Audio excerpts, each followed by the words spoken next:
ऐसा लगता जैसे दो दो बच्चों को छोड़ने आती है। क्या बोला आपने? अरे रुको रुको, तमाशा मत करो, सब लोग देख रहे हैं हमारी तरफ। मम्मी, मैंने कहा था ना पापा को मत लेकर आओ। दो इधर। आयुष रुको रुको, दूसरों पर गुस्सा करने से पहले जरा खुद की तरफ देखो। किसे ऐसी नहीं आएगी? आजकल तो आयुष को भी शर्म आती है आपकी। ये क्या? देखो आके किसी और को दिखाना। शुक्र मानो कि आज तक मैंने आयुष को नहीं बताया तुम काम क्या करते हो। जिस दिन जान जाएगा ना, जो बची कुछ इज्जत है आपके लिए वो भी चली जाएगी। तो ये है लंबोदर झा का छोटा परिवार, दुखी परिवार।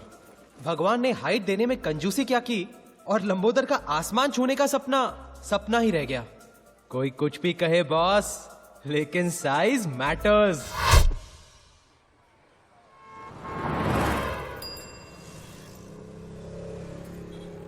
हेलो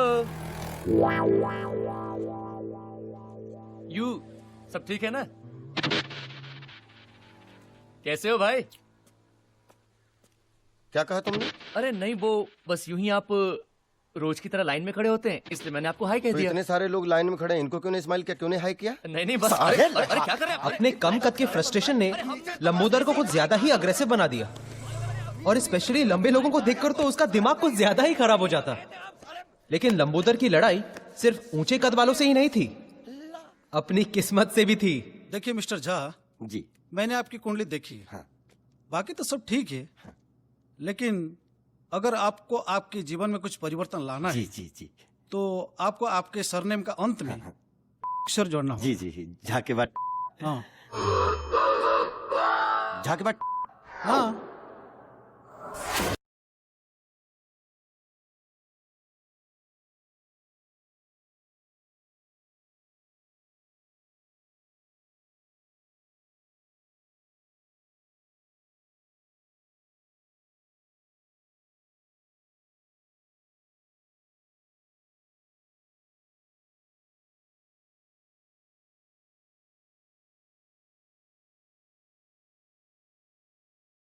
ऊपर चढ़ने के लिए हम तीनों की एक कॉमन सीढ़ी है, आर्ट ऑफ लिविंग का क्लास।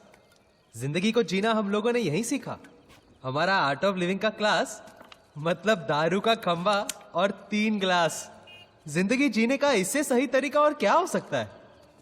ये ले भाई, कभी तो हाथ धोया कर। माँ बाप ने इतना भी नहीं सिखाया? सिखाया ना कि बेटा लंबोदर, हाथ पे सुसु नहीं करनी चाहिए।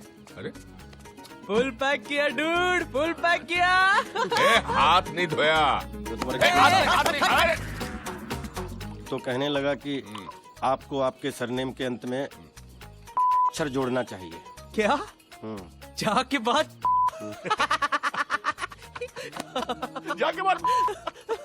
तो लंबोदर, अगर तेरा नाम फाइनल हो गया है तो नए नाम से बुलाए। जोक था यार। वो कहते हैं ना, क्या करेगा पांडु जब किस्मत ही है खराब खराब। साला, किस्मत बदलने के लिए इज्जत गंवानी पड़ेगी। वो गायत्री भी बार बार धमकाती रहती है कि बेटे को बता देगी मैं क्या काम करता हूँ। इस औरत से शादी करके यार ना, की तुम ये गलती रिपीट मत करना। एक ऐसी औरत ढूंढ जो तुझसे प्यार करे, एक ऐसी औरत जो तेरी सेवा करे, और एक ऐसी औरत जो तेरे लिए खुद कमा कर लाए। हाँ डूड, बस इतना ख्याल रखना पड़ेगा कि ये तीनों औरतें कभी आपस में ना मिले। अच्छा था। वो कुछ पैसे वैसे का जुगाड़ हो जाए तो ये नौकरी वोकरी छोड़ के बिजनेस शुरू करूंगा। अपनी भी वही स्टोरी है ब्रदर, नोट चाहिए नोट। जिस दिन जुगाड़ हो गया ना, नेक्स्ट डे प्रिया के साथ टेक ऑफ।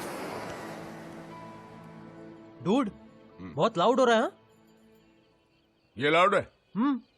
ये लाउड नहीं है। लाउड जानता है क्या है? लेटेस्ट। मेरे बेटे ने मुझे चौकीदार की नौकरी ऑफर की है। ये लाउड है साला, ये लाउड है। डूड, ये पुरुषोत्तम का नाटक आजकल बहुत बढ़ गया है। एक चाबुक आइडिया आ रहा है मेरे दिमाग में। एक दिन ना मजबूत बजाते हैं उसकी। एक दिन क्यों, कल ही कान के नीचे देता हूँ। बहुत दिन हो गए वैसे यहाँ साफ किए हुए। कान के नीचे तू लंबोदर, तू मुझे नहीं लगता तेरा हाथ उसके कान तक पहुंचेगा। अच्छा था दोस्तों, अच्छा था। बट सीरियसली डूड, इस पुरुषोत्तम का कुछ ना कुछ तो करना पड़ेगा। ए, जाके बात, वो बॉटल देना उधर से। ये भी अच्छा था, अच्छा था।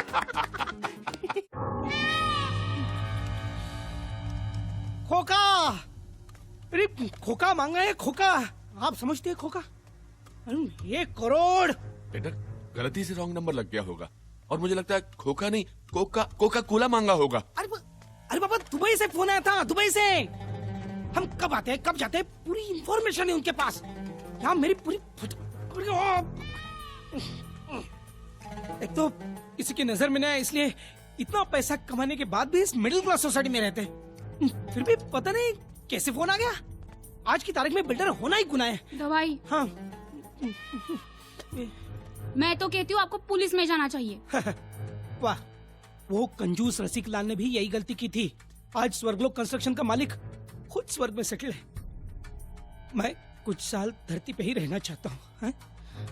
कुछ न कुछ करके ये 1 करोड़ मैनेज करना ही पड़ेगा। कह रहा था वापिस फोन करेगा।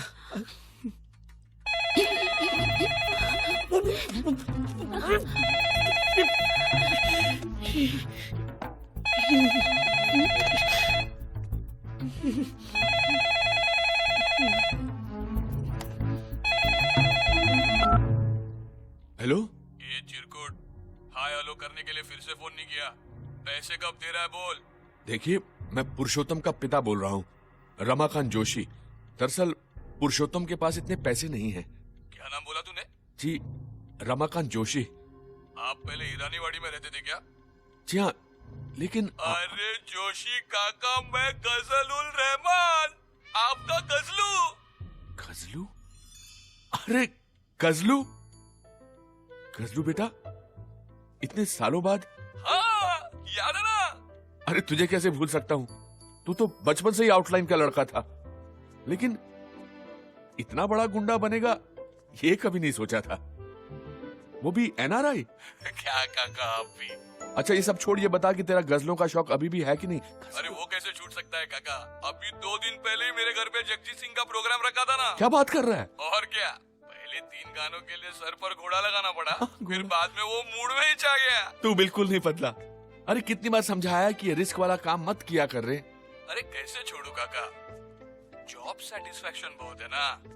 Job satisfaction? लेकिन आज लोचा हो गया काका। क्यों, क्या हुआ? आपके घर पे फोन किया, आपके गजलू को माफ कर दो। हाँ, गलती हो गई। माफी क्यों मांग रहा है? मैं समझता हूँ। वैसे काका, आपको कोई तकलीफ विकलीफ दे रहा है तो बोलना। तकलीफ? तकलीफ तो दोनों दे रहे हैं। कौन दोनों? एक आर्थराइटिस और एक अस्थमा।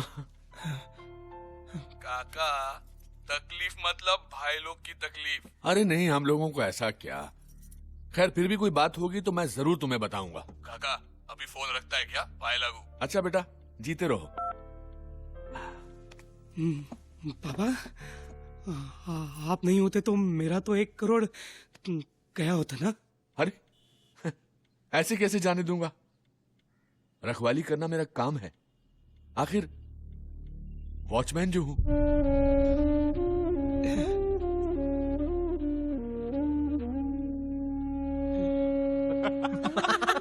अरे मैं कह रहा हूं ना, पुरुषोत्तम की शक्ल देखने लायक थी, एकदम कोडेक मोमेंट। बोला बाबा आज के बाद मांग कर सिगरेट नहीं पियेंगे। ऑसम डूड, एकदम हाई फाई। तूने भी क्या आवाज निकाल कर बात किया? फुल विकेट गई होगी ना पुरुषोत्तम की। अरे बिल्कुल, मैंने तो इतना डरा वो उसे सुहागरात वाले दिन भी नहीं देखा था। लेकिन काका, तेरा बेटा तो तेरे से भी ज्यादा डरपोक निकला।